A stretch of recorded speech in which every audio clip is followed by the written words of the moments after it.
Señor mío y Dios mío, creo firmemente que estás aquí, que me ves, que me oyes. Te adoro con profunda reverencia. Te pido perdón de mis pecados y gracia para hacer con fruto este rato de oración. Madre mía Inmaculada, San José, mi Padre y Señor, Ángel de mi guarda, interceded por mí. Comienza el nuevo curso, comenzamos septiembre las clases, por lo menos en el hemisferio norte, y comienza también la lectura continuada del Evangelio de San Lucas. Esta semana hemos comenzado a leerlo, no desde el principio, porque los 3 primeros capítulos, bueno, ya sabes que es el nacimiento de Jesús, Juan Bautista, y el inicio del capítulo 4, pues son las tentaciones de Jesús en el desierto. Entonces, antes de ayer, el lunes, empezábamos justo después en la predicación de la sinagoga de Nazaret. Ayer veíamos cómo se enfrentaba con aquel endemoniado mientras bajaba a Cafarnaún, y hoy ya le contemplamos a Jesús, te contemplamos a ti, Jesús, en Cafarnaún. Y me parece que esta escena no necesita mucho comentario. Sobre todo lo que necesita es que nos sumerjamos para meternos, como decía San José María, como un personaje más en el momento y entender tantísimas lecciones que recibimos de unos y de otros. Así que, Espíritu Santo, te pedimos que nos ayudes a hacernos pequeñitos, que potencies nuestra imaginación como los niños pequeños, para que podamos entrar en la sinagoga de Cafarnaún para escuchar, para entender, para contemplar la palabra de Dios, tu palabra, Jesús. Una palabra que nos sitúa en la sinagoga de Cafarnaún un sábado. Allí pasarán muchas cosas, pero hoy solamente le contemplamos a Jesús saliendo, ha cumplido ese precepto, está viviendo el sábado, así que no puede caminar demasiado porque ese día es un día de descanso, y enseguida entra en la casa de Pedro, que está a muy poquitos metros, y te preparas, Jesús, para vivir con tranquilidad este día de oración, de recogimiento y de descanso que tenían prescritos los judíos. Y sin embargo hay una actividad, hay un trabajo que vas a hacer. Es uno de esos momentos en los que los fariseos después se enfadan muchísimo porque les parece que se ha saltado todas las normas y que eso a Dios no le gusta. Pero es muy sencillo, lo que ha sucedido es que dentro de la casa de Simón está la suegra de Simón con la fiebre muy alta. Y tú, Señor, te acercas, increpas a la fiebre, expulsas la fiebre con una palabra de autoridad, y ella se levantó enseguida y se puso a servirles. Yo tengo para mí, Jesús, que fue precisamente el servicio de esta mujer la que hizo de aquella casa un sitio tan agradable. De ella no sabemos nada, no conocemos su nombre, no se especifica ni una sola palabra, no sabemos ni siquiera en qué consistía el servicio, aunque nos lo podemos imaginar. Pero es que ese servicio oculto, callado, anónimo, de tantas mujeres y tantos hombres que te sirven con entrega absoluta y con una generosidad maravillosa, podríamos decir que derrite tu corazón.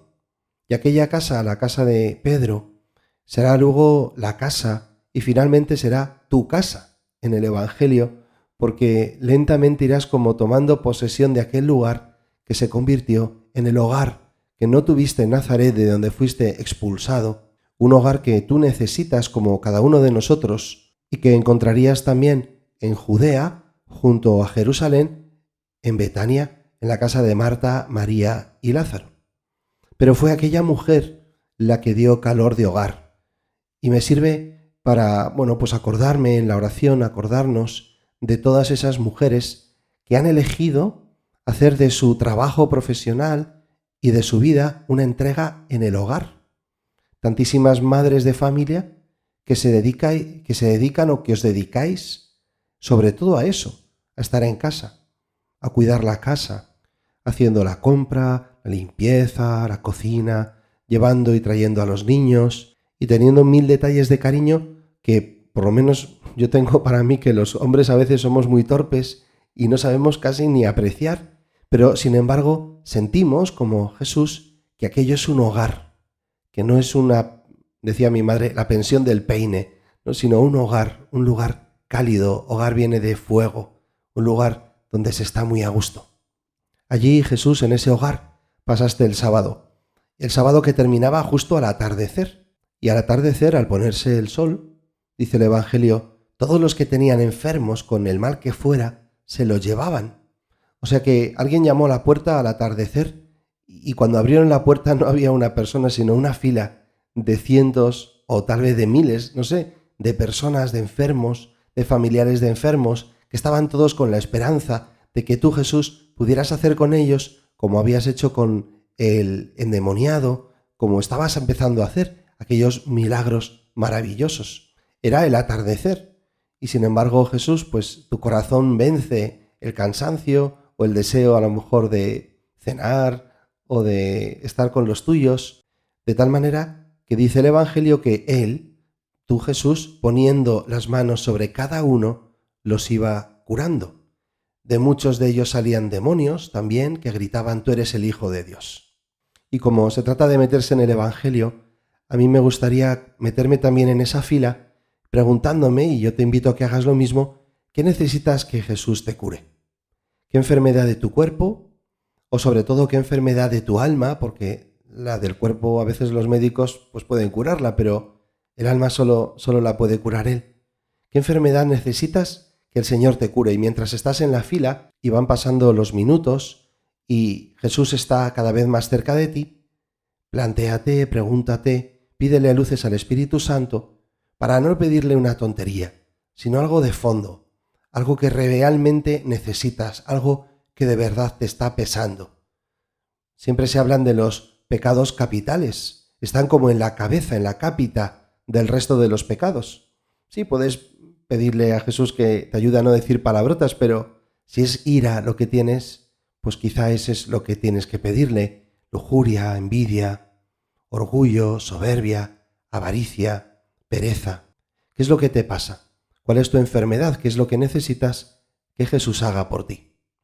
Y ahí estás tú, Señor, dirigiendo miradas de cariño, imponiendo las manos, abrazando, entregándote por completo a la misión, cargando sobre tus hombros tantas dificultades, tantos dolores, tantos agobios, tantas enfermedades.